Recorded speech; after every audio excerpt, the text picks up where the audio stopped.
đó hay với chú thằng cầm lẽ đó này thì hơn đi phải lá nè hết tại hết này ở đây là ông bố cả này thì hơn thằng cầm đàn tụi thì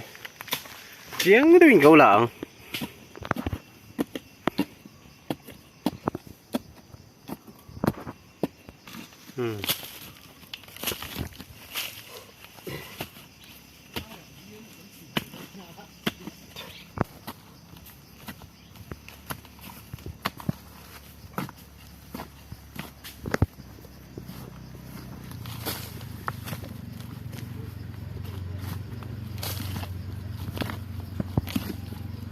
hết tại hiện bạc khát càng cầm tổ bố cả hết là giờ rồi số đến bây giờ cái gì ạ thì xí hết khăn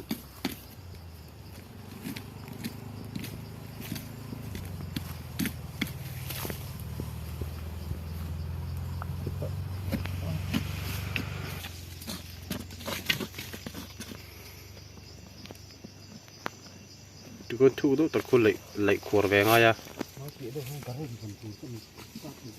fit khát về thu con này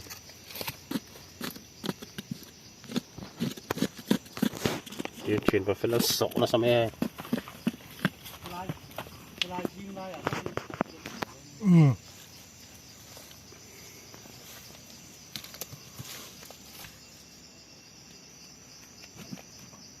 orang em orang trăng pop mày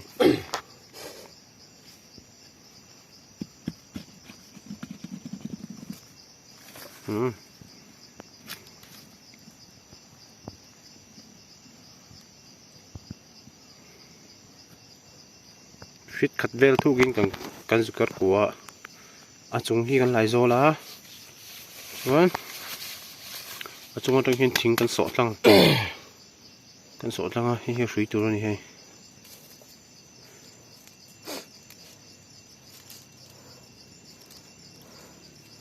sáng nay đã tuần nữa rồi này cần chặt đâu này cần sự chặt đâu này cần chọc đâu nè vọc vốn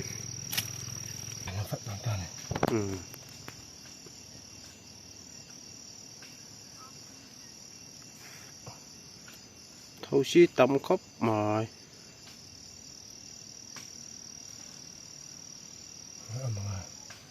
cái này là thằng quen đúng không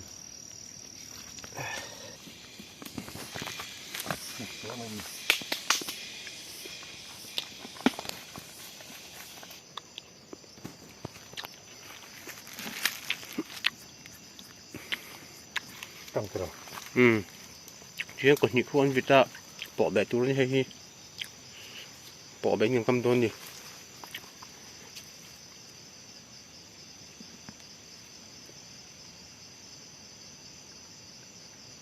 chọn cái cái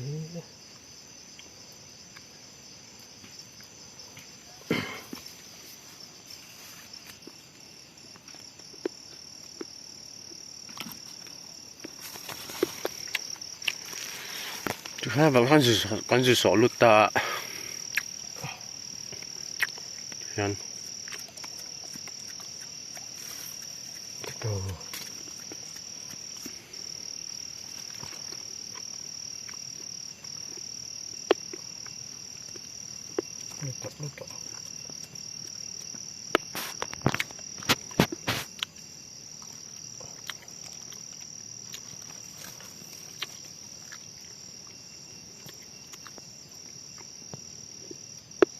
lụt cái con này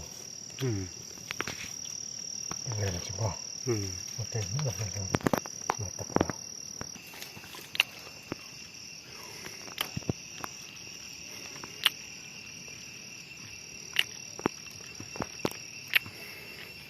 ngay tấm tắc xí nằm tổ chứ mà sẽ sẽ đầu tiên thì hiện bộ bệ thằng cầm đàn chú nhẹ hiện hết tại khi fit khẩn về thu kinh cần sự của hay hiện bản nhị tại hiện phí chỗ đó lệ bản nhị rằng xí chỗ đó là phí chỗ đó thì quan cần sự việc của bạn lâu nó em dễ luôn nha thì lại tất cả những hành động thấy chỉ là sự hal khăn đi hay là gì hay xin cả năng chín phải vắt thêm thiên hết tại thêm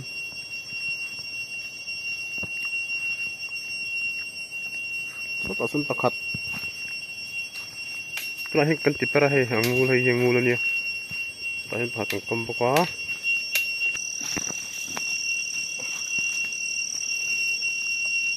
sang này cái lòng cắt lẽ mà sang thì mà nó sẽ over rồi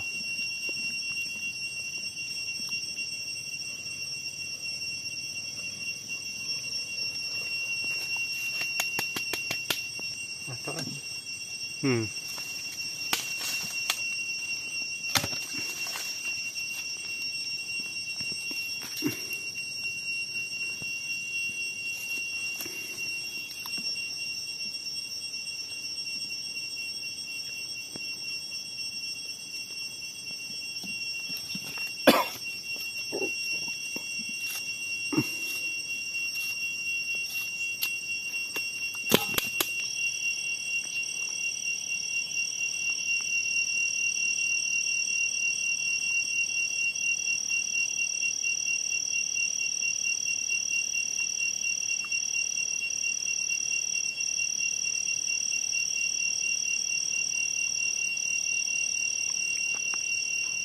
cái tiếp sầu tụi này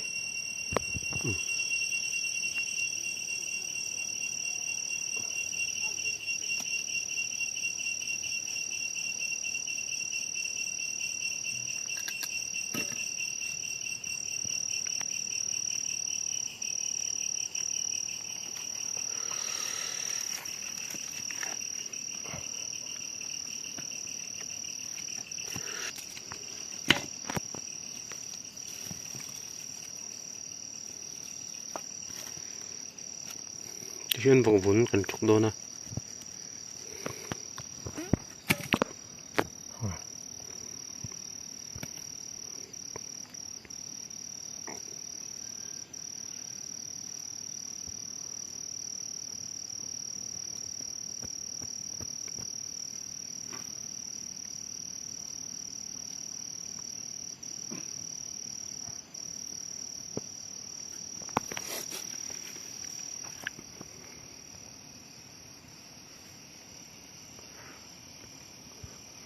không có kuan sabun cái cần thu na ti kuan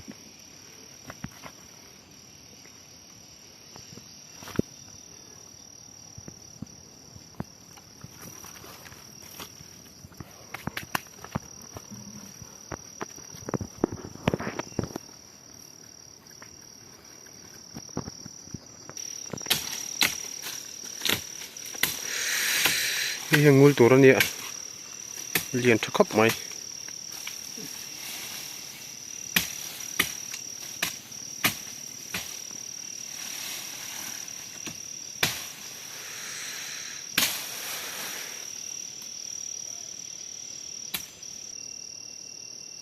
ngul poi liền cho khắp mày hay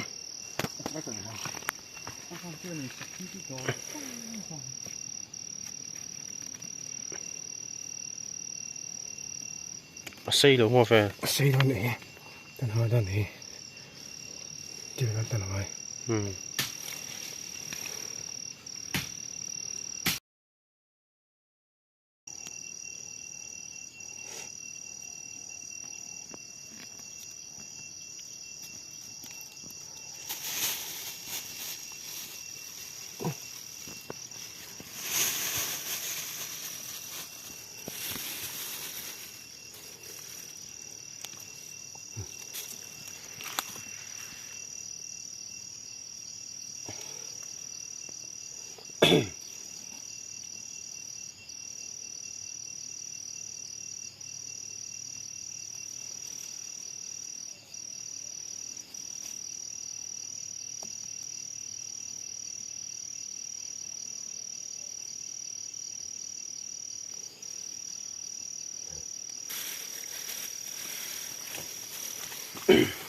tí hiện thì lại mấy thằng cầm nào chứ hay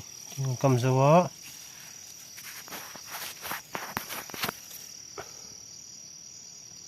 คนอาเกกันตาเฮ้ยเฮ้ยเต็บโฉรีเนี่ยเต็บโฉรีเต็บโฉรีคนกันทุ่งตาที่เห็น à bọt đôn ta nè ấy tụi nó bọt tăng á hier bọt chết là per đôn ta nè chỉ đồng khăn nhỉ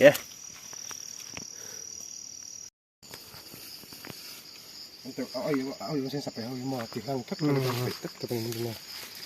ตาเห็นแล้ว hey chú hey chú ngon ngộ chi nè mà sinh nguồn này thôi nè hay thì hiện sa căn đá bốc khu bốc sa té căn đá chú ngon ngộ nè